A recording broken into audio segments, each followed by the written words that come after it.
Today the topic is wireless earbud reviews, and I'm going to review the Tozo Crystal Pods.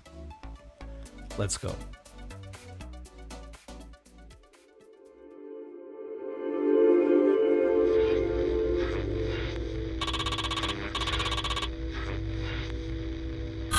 Okay, here we have the Tozo Crystal Pods. So Tozo is a budget brand, a well-known budget brand of earbuds, although they also have other less-known products. Okay, they recently launched a more premium set of earbuds, the Golden X ones, and they also launched their app to allow extra customization and functionality on the earbuds. So they appear to be evolving well in this space. Okay. Regarding the specifications and preliminary analysis, we start off by the drivers. Okay, so these are 10mm dynamic drivers. It's a single driver. Okay. In terms of frequency range, it's from 20 Hz to 20 kHz, so the standard human hearing spectrum coverage. Okay, Tozo calls this acoustic setup the Origex 2.0 acoustics technology. Bluetooth 5.4, so it's the more recent version of Bluetooth. That's always a good thing. Codecs SBC and AAC. Okay. So standard stuff here, AAC is the better codec. Touch controls in this region over here, this metallic circle over here, touch controls, standard stuff again. Battery life, 7 hours on the earbuds and 28 hours on the case. Okay, so this is average, perfectly average values. Okay. Average, I would say, for the earbuds, it's around 6.5 hours, so these are 7 hours on average. And the case, usually, on average, they are about 25 hours. Realistically speaking, these are 28 hours, so also average value. Okay. Charge time, 2 hours to get a full charge. Fast charge, 10 minutes will give you 2 hours of runtime. Okay. The charging type, it's via USB cable. Okay, in this case USB-C. No wireless charging on these. The gaming mode, it does have that low latency gaming mode, probably at the cost of sound quality or extra battery consumption. I don't really know how this gaming mode works. Multi-point connectivity, it doesn't have it, so it only allows you to connect these to a single device at a given time. IP rating, it's IPX5, so it's a little bit above the standard, which is around IPX4. So this basically means a protection against water jets, and this means that you can train with them no problem, as long as you don't dip them on or soak them in water. Okay. In-ear detection, it doesn't have it, so that feature where you can be listening to music and then take the earbud out of your ear and it stops automatically, and then when you put the earbud back in, it resumes playing. This doesn't have that feature. And finally, the mono mode on the single earbud. Yes, they do have it. This is a very important feature, at least in my opinion. So basically, they provide a stereo down mix from the left and right audio channels down to a single mono channel, so that you don't lose any audio information either from the left or the right channel, even when you're using a single earbud. Okay. I remind you that more expensive sets of earbuds from the likes of Soundcore or Realme don't have this feature. Luckily, Tozo is able to provide us with that feature at this price point. Excellent stuff. Now, on to our review, starting off with the sound quality.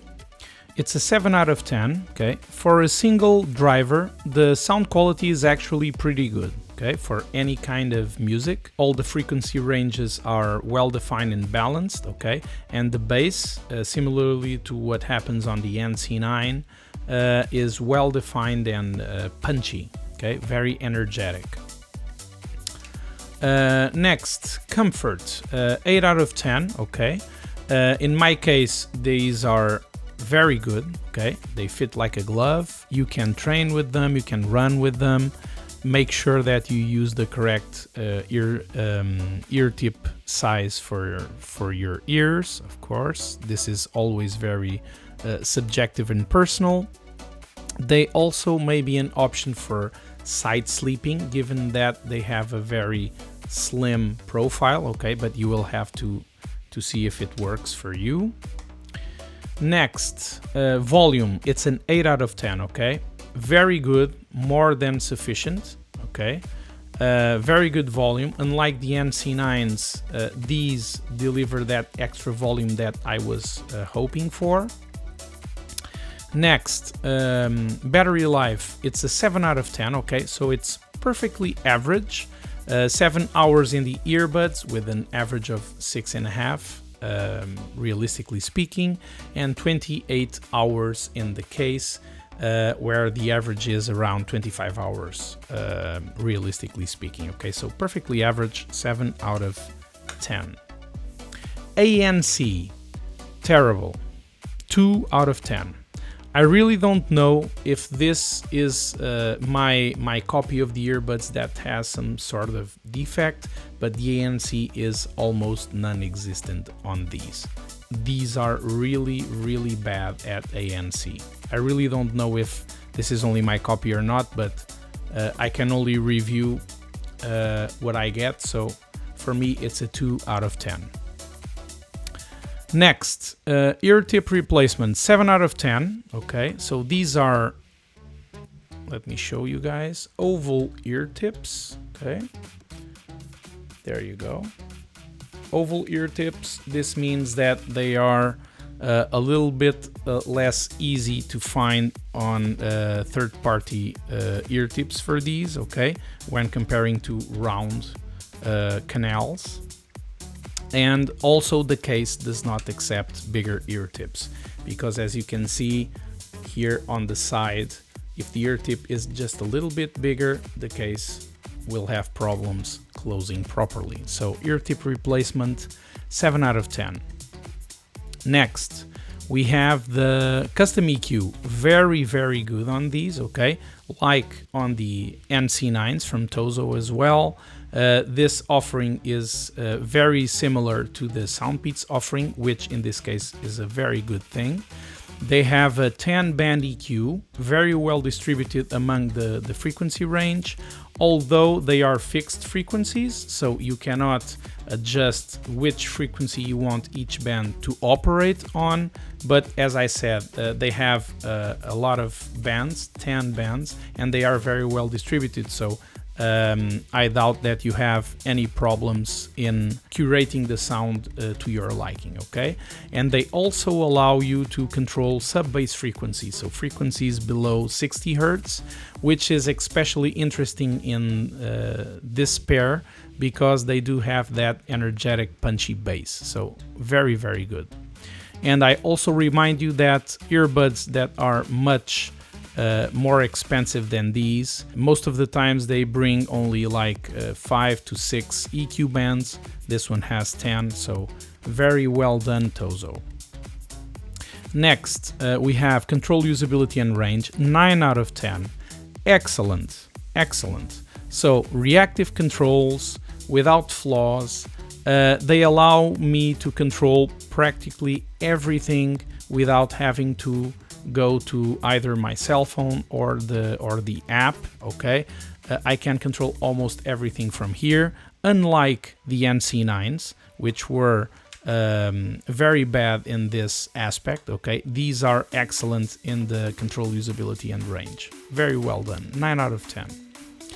Next, high-res codecs, they don't have any, so it's a 0 out of 10, so no LDAC, no aptX lossless, nothing like that, only SBC and AAC. Next, we have the multi-point aspect. They don't have multi-point as well, so it's a 0 out of 10. They can only be connected to a single device at a time. Next, we have the gaming mode. Yeah, it's an 8 out of 10, so that low latency gaming mode. From my perception, it works well because I haven't noticed any latency, although I haven't performed any high-level analytical testing measuring milliseconds and such. So this is just from my personal perception alone, okay? The downside is that almost certainly this mode sacrifices either audio quality or battery life or both. Next, we have control customization. It's an 8 out of 10, very good, okay? It allows you to customize practically everything, okay, in the touch controls, unlike the NC9s from Tozo, which were extremely limited in this aspect as well. With the Tozo Crystal Pods, this is not the case. Fortunately, this is not the case, okay? Although some functions are limited to some gestures, like the hold function, but it does support the single, double, triple click and hold. Unfortunately, it doesn't allow you to specify different controls from when you're using just a single earbud.